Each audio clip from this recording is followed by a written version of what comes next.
प्यारे बच्चों नमस्कार। जय हिंद। एक बार कमेंट बॉक्स में लिख के बताइए क्या मेरी आवाज आ रही है सभी को।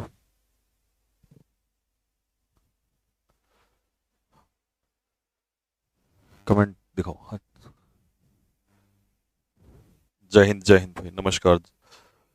एक बार कमेंट बॉक्स में लिख के बताइए क्या आवाज आ रही है सभी को।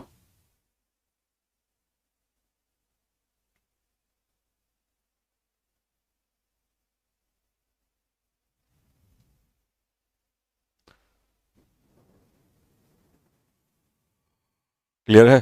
चलो।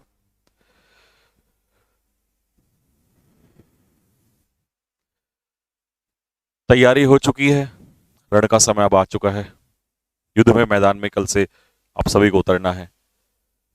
बहुत सारी बातें तो कहूंगा नहीं, सिर्फ दो तीन बातों से समझाऊंगा, और समझदार को इशारा ही काफी होता है। सबसे पहली चीज, हमें किसी भी युद्ध को लड़ने के लिए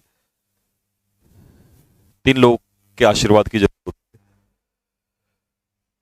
माँ, बाप और गुरु।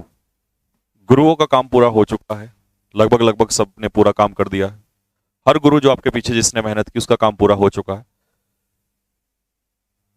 अब जब कल आप मैदान में कूदेंगे तो मैं आप लोगों से एक बात जरूर कहूंगा कि अपने बाप का आशीर्वाद लेके जरूर जाएं। मैंने आज आते ही ये बात क्यों बोली, इसका कारण क्या है, इसका कारण मैं आपको बताऊंगा। मैं हमेशा जीवन में बच्चों को वही सिखाता हूं जो कई बार अपने आप पे फॉलो करता हूं। अभी प्रपोजिशन की बस 5 मिनट लूंगा, 5 मिनट के बाद प्रपोजिशन की क्लास स्टार्ट कर रहे हैं। वो काफी सारे बच्चों ने बोला था उसके लिए कि सर एक फाइनल रिवीजन करा दो, तो इसलिए मैंने बहुत बड़ी क्लास नहीं रखी है। कभी आप सोचें कि सर फिर हम सोएंगे कैसे कैसे। और इसमें जो बच्चों का कल सुबह मॉर्निंग में एग्जाम है तो वो सो भी सकते हैं। वैसे मैंने प्रपोजिशन कराया हुआ है। मैंने बच्चों को बोला भी था कि बच्चों मैंने कराया हुआ है आप लोगों को, बट बच्चों ने बोला नहीं सर एक लास्ट टाइम पे आप करा दीजिए रिवीजन, क्योंकि हमारा एग्जाम 24 को नहीं है। तो मैं इसीलिए लिया ये टॉपिक, ठीक है। बाकी जिन बच्चों का कल मॉर्निंग में है सुबह, वो मैं कहूंगा कि मेरी सजेशन है सो जाए। 2-4 मिनट देखना चाहते हो देख लो, नहीं तो फिर अपना सो जाए, ठीक है। तो बच्चों जब 17 घंटे की मैराथन क्लास के लिए मैंने एंट्री की तो मैं दो बातों से डरा हुआ था कि क्या मैं 17 घंटे खड़ा हो पाऊंगा, दूसरा क्या मेरी क्लास इतने दिन से नहीं चल रही है चल पाएगी। तो इससे बड़ा मेरे लिए कुछ नहीं है, मैं इसकी कसम खा कहता हूं। मैंने सिर्फ जब घर से चला था तो इतनी धड़कन थी मेरे दिल में, तो मैंने एक ही बात सोची कि अब इससे ज्यादा मैं कुछ नहीं कर सकता। तो जब मैं घर से चला तो मैंने तीन लोगों, क्योंकि गुरु तो देखो हम ही हैं, तो अब गुरु तो क्या, तो हमारे गुरु हैं भगवान। तो मैंने तीन लोगों को अपने मन में ही, जब मैं घर से कार स्टार्ट करके चला तो मैंने तीन लोगों के चरण स्पर्श किए। और कहते हैं दिल से अगर आप किसी को मान लें तो जरूरी नहीं है कि वो आपके सामने हो, दूर से भी होते हैं, क्योंकि मेरे माँ बाप मेरे साथ नहीं होते रहते हैं, ठीक है। तो सबसे पहले मैंने अपनी मम्मी पापा मतलब मदर फादर के चरण स्पर्श किए, आंख बंद की। और दूसरा भोलेनाथ को मैं मानता हूं, तो मैंने उनसे रिक्वेस्ट की कि आज आप तीनों लोगों के ऊपर है जो भी कुछ होगा, मैं अपने कदम पीछे नहीं हटाऊंगा जब तक मेरी सांस चलेगी, बाकी सब कुछ आपने संभालना है। और ये सोच के मैं घर से निकल लिया। मुझे पता था रास्ता बहुत कठिन होगा, दिक्कतें आएंगी, आई, लेकिन हुआ। जीवन में जब भी कुछ आप सोच लेते हम होगा, तो वो होके रहता है। बस आपको खुद पे भरोसा हो और इन तीन लोगों का आपका साथ हो। गुरु के रूप में भगवान भी हो सकता है, गुरु के रूप में टीचर भी हो सकता है। जिस टीचर ने आपको पढ़ाया, जिस जिस गुरु ने आपको मेहनत की है, अपने मन में उसके चरण स्पर्श करके, और अपने माता पिता के, और आप कल से रण में कूद जाइए। मैं ये आपको अपनी आत्मा से बताता हूं कि आपकी हार नहीं हो सकती। और जिस बच्चे ने ये छोड़ दिया इन तीन लोगों पे कि अब भगवान आपने और माता पिता के ऊपर, ये आपका आशीर्वाद है, जो कुछ भी करेगा मैं अपनी तरफ से तैयारी कर चुका हूं, तो एक डर जो मन में रहता ना कि होगा या नहीं होगा, वो खत्म हो जाएगा आपके अंदर से। वो डर आपके अंदर रहेगा नहीं, क्योंकि आपने अपनी तरफ से पूरा किया है। अब उनकी बारी है, तो ये काम तीन आप करके जाइएगा। और मैं गारंटी देता हूं कि आप मुझसे आके बोलोगे कि सर वो डर हमारे अंदर था ही नहीं, क्योंकि हर चीज आपके हिस्से में नहीं है, कुछ उसके लिए भी छोड़ दो। और आपके मां बाप ही आपके भगवान है। तो ये तीन लोग आपकी जिंदगी में हैं, गुरु या भगवान और दो मां बाप। और इसको सोच के आप मैदान में कूद जाओ। जीत होगी या हार होगी उससे कोई फर्क नहीं पड़ता, क्योंकि आपने जितनी ताकत लगानी थी वो उतनी ताकत आपने लगा ली है।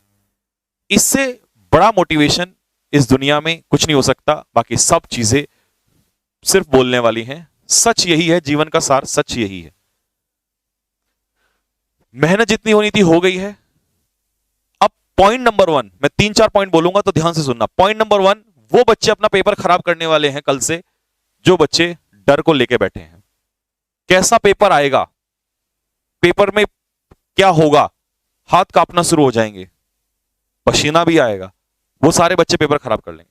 जो ये सोच के जाएगा बस मैंने अब छोड़ दिया अब इन 3 लोगों के ऊपर, मैं अपना पेपर करूंगा, क्योंकि धड़कनें जितनी तेज होंगी पेपर उतना खराब होगा। कूल जितने आप होंगे पेपर उतना अच्छा होगा। जब बच्चे कहते हैं ना सर मैं 70 में से 70, 50 में से 50 करके आ गया हूं, उन्हें खुद नहीं पता होता कि उन्होंने किया भी आके, वो फिर बाद में बोलते हैं सर हमारा तो हुआ ही नहीं, सिलेक्शन तक भी नहीं होता। एक्साइटमेंट अलग चीज है और कूल एंड काम होके लड़ाई लड़ना एक अलग चीज है। तो आपको वो योद्धा बनना है कि आप शांत होकर लड़िएगा, क्योंकि जो शांत होकर लड़ता है वो हमेशा जीतता है। पॉइंट नंबर 1 आपको समझ में आ गया, डर को हावी नहीं होने देना। क्योंकि किसी ने कहा है कि निराशा को अपने ऊपर इतना हावी ना होने दो कि आशा को देख पाने की दृष्टि ही धुंधला जाए। इतना हावी नहीं होने देना डर को अपने ऊपर। दूसरी बात, कल पहली मीटिंग में कैसा पेपर आएगा इस बात से कोई फर्क नहीं पड़ता। सेकंड वाले को पढ़ना नहीं चाहिए, ध्यान रखना। एक समझदार इंसान की यही निशानी है। बहुत सारे बच्चे इस बात को लेकर डर में बैठ जाएंगे कल से। बहुत सारे बच्चों का मन में एक डर रहेगा, सर पहली मीटिंग वालों ने कहा है। एक एक बात ध्यान से सुनना जो बता रहा हूं, क्योंकि 2 एग्जाम दिला चुका हूं मैं बच्चों को, 20-21 वाले, दोनों में देखा मैंने क्या क्या होता है। सर पहली मीटिंग वालों का बहुत आसान पेपर आया, सर हमारा क्या होगा। किसी मीटिंग से आपको कोई फर्क नहीं पड़ता, आपको अपनी मीटिंग से फर्क पड़ता है। पहली टफ आएगी या आसान आएगी इसका दूसरी से कोई लेना देना नहीं है। आपको फोकस अपनी मीटिंग पे करना है, क्योंकि पेपर 31 जुलाई तक है। इतना भ्रम फैलेगा, इतना ज्यादा भ्रम फैलने वाला है कि आते आते लास्ट तक कई बच्चे तो डिमोरलाइज होकर पेपर ही देने तक नहीं सोचते। ऐसा नहीं करना। मुझे नहीं पता मेरे पड़ोसी का कैसा पेपर आया, क्या आएगा, उसने अपनी तैयारी की होगी, उसके अपने आशीर्वाद रहे होंगे, उसके अपने पेपर रहे होंगे, उसकी फर्क पड़ता। मुझे मेरे पेपर का फर्क पड़ता है। हाँ, जो कल से एनालिसिस होगा बस मैं उससे देख लूंगा कि पेपर में क्वेश्चन कैसा आ रहा है, और मुझे उस बात का कोई फर्क नहीं पड़ता, क्योंकि मैं अपनी तैयारी किए बैठा हूं। क्योंकि कल जब तुम दौड़ने जाओगे तो वहां दौड़ते हुए कोई और तुम्हारे कदमों पे नहीं दौड़ेगा, तुम ही दौड़ोगे। तो किसी से आपको कोई फर्क नहीं पड़ना चाहिए कि मीटिंग पहली टफ है या आसान है। टफ आसान कुछ नहीं होता है, आपको सिर्फ जो आपको मिलेगा आपको उस पर ध्यान देना है। तो ये भी डाउट आपके मन से निकल जाना चाहिए।